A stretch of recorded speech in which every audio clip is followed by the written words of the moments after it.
No matter तुम मोटे हो, पतले हो या फिर स्किनी फैट हो। इस वीडियो को देखने के बाद तुम इजीली एंड इफेक्टिवली एक एस्थेटिक फिजिक अचीव कर लोगे। डोंट वरी, ये वीडियो बाकी यूट्यूबर्स की तरह सेम नहीं होने वाली है कि तुम्हें अपने कैलोरी को काउंट करना है, ये करना है, डेफिशिएंट में जाना है, सरप्लस में जाना है। इस वीडियो में मैंने तुम्हें बहुत यूनिक एंड एक बहुत सिंपल प्लान बताया जिसकी हेल्प से तुम इजीली 8 से 9 महीने में अपने लिए एक एस्थेटिक फिजिक अचीव कर सकते हो। एंड उसी की मदद से मैंने अपनी फिजिक में ये इंप्रूवमेंट देखी है सिर्फ 8 से 9 महीने में, एंड अपनी फिजिक को यहाँ से यहाँ तक पहुँचा दिया था। तो इस वीडियो को एंड तक देखना। अगर तुम्हें एक एस्थेटिक फिजिक अचीव करनी है तो तुम्हें एक एग्जाम्पल समझना पड़ेगा। एक इंसान है एंड वो बिल्कुल भी चल नहीं पाता है, यानी कि वो अपने पैरों पर चल भी नहीं पाता है। एंड मैं उसके पास जाकर उसे बोलूँगा कि तुझे कल माउंट एवरेस्ट पर चढ़ना है, तो तुम्हें क्या लगता है कि ये चीज़ सेंस बनाता है? एंड क्या वो इंसान माउंट एवरेस्ट पे क्लाइंब कर सकता है? नहीं, क्योंकि उसको अभी तक चलना भी नहीं आता है। पहले उसको चलना सीखना पड़ेगा, उसके बाद उसको रनिंग करना सीखना पड़ेगा, एंड उसके बाद उसको क्लाइंबिंग सीखनी पड़ेगी। एंड जब वो 2-3 बार क्लाइंबिंग की प्रैक्टिस करेगा तब जाकर वो कैपेबल होगा माउंट एवरेस्ट पे चढ़ने की। एंड तब भी कोई चांस नहीं है कि वो माउंट एवरेस्ट को पूरा का पूरा क्लाइंब कर पाए।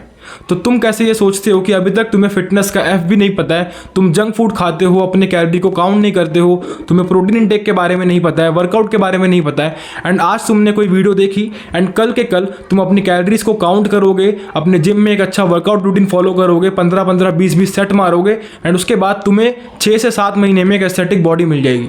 अगर ये चीज़ें वर्क कर रही होती तो अब तक तुम इस वीडियो पर नहीं होते, तुम एक एस्थेटिक फिजिक अचीव कर चुके होते। बट ये चीज़ वर्क नहीं कर रही है, that's why you are here in this video. आखिर प्रॉब्लम कहाँ पर आ रही है एंड तुम लैग कहाँ पर कर रहे हो? इस चीज़ को समझो कि तुम्हें पहले छोटे छोटे स्टेप्स लेने पड़ेंगे एंड एक सिंपल प्लान की वजह से अपनी फिजिक को इंप्रूव करना पड़ेगा।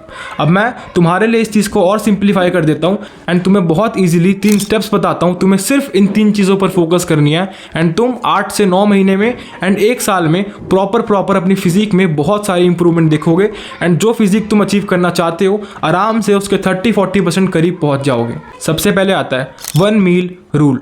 इस 1 मील रूल में तुम्हें करना क्या है? अब सिंपली मैं तुम्हें 3 कैटेगरी में डिवाइड कर रहा हूँ। अगर तुम मोटे हो या फिर तुम पतले हो या फिर तुम स्किनी फैट हो, तो तुम्हें क्या करना है? अगर तुम मोटे हो तो तुम्हें अपने दिन में 1 मील को रिड्यूस करना है। एग्जाम्पल, तुम दिन में अभी 4 मील खाते हो, सुबह सो के उठने के बाद, उसके बाद लंच में, उसके बाद शाम को एंड उसके बाद रात को। बट अब तुम्हें क्या करना है? तुम्हें 8 से 9 महीनों के लिए उस 4 में से 1 मील को हटा देना है। एंड जब तुम उस 4 में से 1 मील को हटा दोगे तो अपने आप एक कैलोरी डेफिशिएंट में चले जाओगे। एंड जब तुम कैलोरी डेफिशिएंट में जाओगे बिना कोई एक्स्ट्रा एफर्ट करे कि तुम कितनी कैलोरीज खा रहे हो, कितनी कैलोरीज नहीं खा रहे हो, तुम इजीली इस चीज़ को लॉन्ग टर्म के लिए सस्टेन कर पाओगे। एंड जब तुम इस चीज़ को लॉन्ग टर्म के लिए सस्टेन कर पाओगे, कंसिस्टेंटली इसको फॉलो कर पाओगे, तो तुम इससे रिजल्ट फॉर श्योर देखने वाले हो। मतलब तुम अपने दिन भर के डाइट में से अगर 1 मील रिड्यूस कर दोगे तो तुम अपने आप पहले के कंपैरेटिवली एक कैलोरी डेफिशिएंट में आ जाओगे।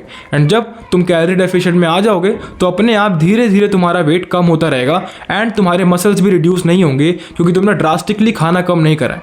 एंड जब तुम ये चीज़ करोगे तुम्हें कोई भी एक्स्ट्रा एफर्ट पुट ऑन नहीं करना है। सेकंड, जो लोग पतले हैं उनको क्या करना है? अगर तुम दिन में 3 मील खाते हो या 2 मील खाते हो तो तुम्हें सिंपली अपने दिन में 1 और मील ऐड करनी है। जब तुम अपने दिन में 1 और मील ऐड कर लोगे बिना कोई कैलोरी काउंट करे तो तुम इजीली धीरे धीरे हर मंथ के बेसिस पे अपने खाने को थोड़ा थोड़ा बढ़ा दोगे। एंड जब तुम अपने खाने को थोड़ा सा बढ़ाओगे तो इजीली 8 से 9 महीने में तुम्हारा वेट पहले के कंपैरेटिवली काफ़ी अच्छा पुट ऑन हो जाएगा एंड तुम इससे अपनी बॉडी में काफ़ी अच्छे चेंजेस देख सकते हो। एंड थर्ड आते हैं स्किनी फैट वाले। अब स्किनी फैट वालों को क्या करना है? स्किनी फैट वाले लोगों को भी अपनी डाइट से 1 मील रिड्यूस करना है। यानी कि अगर तुम 3 मील खाते हो दिन की या 4 मील खाते हो तो तुम्हें अपनी डाइट से 1 मील को हटा देना है। चाहे वो शाम की मील हो, चाहे वो डिनर की मील हो या फिर ब्रेकफास्ट की मील हो, डिपेंड्स ऑन यू। तो तुम्हें बेसिकली अपने पहले के रूटीन के कंपैरेटिवली, पहले की डाइट के कंपैरेटिवली अपनी डाइट को थोड़ा सा कम करना है। एंड मैंने तुम्हें एक स्टैंडर्ड एग्जांपल दे दिया है कि तुम सीधा सीधा अपने 1 मील को कम कर सकते हो ताकि तुम्हें कोई भी एक्स्ट्रा एफर्ट पुट ऑन ना करना पड़े किसी भी चीज़ को काउंट करने में या गिनने में। क्योंकि हम लोग जब किसी और की वीडियो देखते हैं तो उसमें ये बताते हैं कि तुम्हें अपनी कैलोरीज को काउंट करना है, यानी कि 200 ग्राम चावल देखने हैं, 300 ग्राम सब्जी देखनी है एंड फिर देखना है कि उसमें कितनी कैलोरीज है। देखो ये चीज़ बहुत इफेक्टिव होती है एंड ये चीज़ वर्क करती है। बट अगर तुम ह्यूमन टेंडेंसी के हिसाब से वर्क करोगे तो ये चीज़ तुम्हारे लिए वर्क नहीं कर रही है, क्योंकि 98% चांसेस है कि तुम इस चीज़ को बीच में ही छोड़ दोगे, क्योंकि ये चीज़ बहुत ज़्यादा डिसिप्लिन डिमांड करती है एंड बहुत ज़्यादा हार्ड वर्क डिमांड करती है। जब तक तुमने अपने लिए एक वर्कआउट रूटीन नहीं बिल्ड करा हुआ है, अपने लिए एक डाइट प्लान नहीं बिल्ड करा हुआ है, तो तुम्हें क्या लगता है कि तुम डेली बेसिस पे कंसिस्टेंटली सालों सालों के लिए इस चीज़ को फॉलो कर लोगे? अपनी कैलोरीज को काउंट करना नहीं, वो चीज़ तुम बाद में कर सकते हो, बट अभी 8 से 9 महीने या फिर 1 साल तुम्हें इस चीज़ पे स्टिक रहना है एंड ट्रस्ट मी, तुम्हें अपनी बॉडी में डिजायर्ड रिजल्ट मिलेंगे जैसा तुम चाहते हो। सेकंड पॉइंट है प्रोटीन इन एवरी मील। अब एक एस्थेटिक फिजिक को अचीव करने के लिए तुम्हारी बॉडी में फैट परसेंटेज कम होना चाहिए एंड मसल मास ज़्यादा होना चाहिए।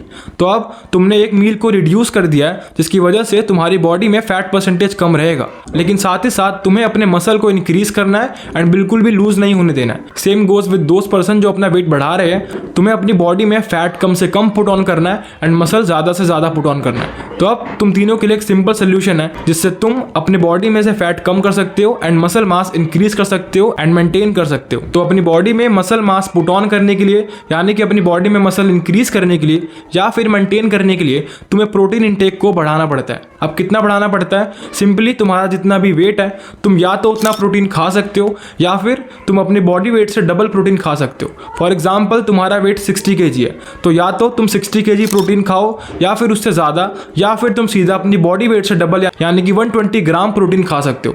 तुम्हारा बॉडी वेट जितना है तुम्हें उतने ही ग्राम प्रोटीन खाना है। अब मैंने तुम्हें एक स्टैंडर्ड क्वांटिटी बता दी है, अब तुम इसे अचीव कैसे करोगे?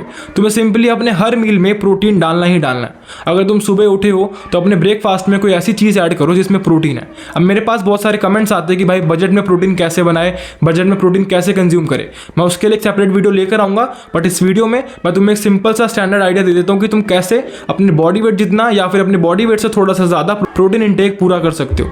सिंपली तुम सुबह उठकर बेसन वगैरह खा सकते हो जिससे तुम्हारे पहले मील में प्रोटीन आ जाएगा। जब तुम लंच खा रहे हो तो तुम अपने लंच में आधा किलो दही खा सकते हो, यानी 500 ml दही। शाम को तुम स्नैक में रोस्टेड चने खा सकते हो क्योंकि उसमें भी प्रोटीन होता है। रात को तुम सिंपली पनीर खा सकते हो, सोया चंक्स खा सकते हो या फिर रात में सोने से पहले दूध पी सकते हो। एंड इससे तुम अपने हर मील में प्रोटीन को डिस्ट्रीब्यूट कर दोगे एंड इस वजह से बहुत हद तक चांसेस है कि तुम अपने प्रोटीन इंटेक को एटलीस्ट अपने वेट जितना या फिर अपने वेट से थोड़ा सा ज़्यादा कंज्यूम कर सकते हो। अगर तुम्हें काउंट करना होगा कि तुम्हारे इस मील में कितना प्रोटीन है तो तुम सिंपली ChatGPT पे जाकर लिख सकते हो। फॉर एग्जाम्पल तुम आधी किलो दही खा रहे हो तो तुम लिख सकते हो कि how much protein in 500 ml दही, एंड तुम्हें पता लग जाएगा कि तुम्हारी उस मील में कितना प्रोटीन है। बाकी 2-3 ग्राम तुम्हारी रोटी एंड राइस वगैरह में प्रोटीन हो जाता है, तुम्हारी सब्जियों में हो जाता है। इससे तुम इजीली अपने प्रोटीन को अपने बॉडी वेट जितना या उससे ज़्यादा अचीव कर सकते हो एंड तुम्हारी कंप्लेनिंग करने की दिक्कत चली जाएगी कि मुझे प्रोटीन ही नहीं मिलता एंड मैं बिल्कुल भी प्रोटीन कंज्यूम नहीं कर पा रहा। अगर तुम एक वे प्रोटीन अफोर्ड कर सकते हो तो तुम उसे भी खरीद सकते हो, उससे तुम्हारा प्रोटीन इंटेक ईजिली पूरा हो जाएगा। थर्ड पॉइंट है जिम वर्कआउट। तुम्हें एक अच्छा एंड एक बैलेंस वर्कआउट रूटीन फॉलो करना है इन 9 से 10 महीने के लिए, जो तुम्हारी बॉडी में फैट कम करेगा and muscle mass put on करेगा। जब भी तुम जिम जाते हो तो तुम्हें इस मोटिव से बिल्कुल भी नहीं जाना है कि तुम्हें अपनी बॉडी से फैट कम करना है। तुम्हें जिम जाना है तो इस मोटिव से जाना है कि तुम्हें तुम्हारी बॉडी के अंदर मसल मास पुट ऑन करना है, क्योंकि जब तुम अपनी बॉडी के अंदर मसल मास पुट ऑन करोगे, एक अच्छी डाइट फॉलो करोगे, तो बहुत हद तक चांसेस है कि तुम्हारा फैट परसेंटेज कम होगा एंड तुम्हारा मसल मास इंक्रीज होगा, which makes your body aesthetic. मैं जिम में एक एस्थेटिक बॉडी को अचीव करने के लिए एक अच्छा वर्कआउट रूटीन फॉलो करना पड़ेगा। एक मसल ग्रुप के लिए 20-20, 25-25 सेट मारने की कोई भी जरूरत नहीं है। तुम अगर 12 से 15 के बीच में सेट्स मारोगे एक मसल ग्रुप के एक हफ्ते में, तो तुम इजीली अपने मसल मास को पुट ऑन कर सकते हो एंड अपनी बॉडी को एक एस्थेटिक फिजिक बना सकते हो। हम लोग क्या करते हैं, स्टार्टिंग में जिम जाते हैं एंड एक दिन में एक मसल ग्रुप के 25-30 सेट मार लेंगे, अगले दिन भी यही करेंगे। इससे होगा क्या, तुम्हारी बॉडी में मसल्स रिकवर ही नहीं होंगे, क्योंकि जब तुम अपनी बॉडी पे वेट उठाते हो यानी कि जिम जाके वर्कआउट करते हो तो तुम्हारे मसल्स ब्रेक होते हैं एंड जब तुम्हारे मसल्स ब्रेक होते हैं तो उनको वापस रिकवर होना होता है एंड उसी रिकवरी फेस में वो और बड़े होते हैं एंड तुम्हारा मसल मास इंक्रीज होता है। बट अगर तुम उनको कुछ ज़्यादा ही ब्रेक कर दोगे तो वो अच्छे से रिकवर ही नहीं हो पाएंगे, उनकी जितनी कैपेसिटी होगी वो उतने पर ही रिकवर होंगे। अगर तुम्हें बहुत ही वर्कआउट करना है तो तुम्हें अपने प्रोटीन इंटेक को बहुत बढ़ाना पड़ेगा, जो बॉडी बिल्डर्स करते हैं, पर तुम्हारे पास अभी उतनी चीज़ें नहीं है एंड तुम अफोर्ड नहीं कर सकते हो, तो तुम्हें उस वर्कआउट रूटीन को फॉलो करने की जरूरत नहीं है। तुम्हें सिंपली एक स्टैंडर्ड एंड एक आइडियल वर्कआउट रूटीन फॉलो करना है जो तुम लॉन्ग टर्म में सस्टेन कर सकते हो एंड जो तुम्हारी डाइट को कॉम्प्लीमेंट करे, जिसकी वजह से तुम्हारे मसल मास इंक्रीज हो, ना कि कभी रिकवरी ना हो पाए। तो तुम्हें सिंपली एक हफ्ते में एक मसल ग्रुप के सिर्फ 12 से 15 सेट मारने हैं एंड तुम इजीली अपनी बॉडी के लिए एस्थेटिक फिजिक अचीव कर सकते हो, क्योंकि तुम्हारी बॉडी में अब मसल रिकवरी रिकवरी अच्छे से हो रही है, फास्टर हो रही है। तो मैंने तुम्हें बहुत सिंप्लीफाई करके बता दिया है, बहुत ईजी शब्दों में, बहुत ईजी भाषा में, कि तुम कैसे अपनी करंट सिचुएशन से बाहर निकल कर एक एस्थेटिक फिजिक अचीव कर सकते हो। आई होप तुम्हें ये वीडियो काफ़ी इन्फॉर्मेटिव लगी होगी एंड काफ़ी अच्छी लगी होगी। तो इससे अपने किसी दोस्त या फिर अपने किसी भाई के साथ शेयर कर देना, ताकि तुम दोनों मिलकर अपने लिए एक एस्थेटिक फिजिक अचीव कर पाओ। अगर तुम चाहते हो मेरे से 1-to-1 कोचिंग कॉल करना, तो तुम मेरे इंस्टाग्राम पर जाकर मुझे डीएम कर सकते हो फेस, एंड बाकी की सारी डिटेल्स मैं तुम्हें पर्सनली सेंड कर दूंगा। तो मैं मिलता हूँ तुमसे किसी नेक्स्ट वीडियो में, तब तक के लिए अपना ख्याल रखना एंड काम करते रहो।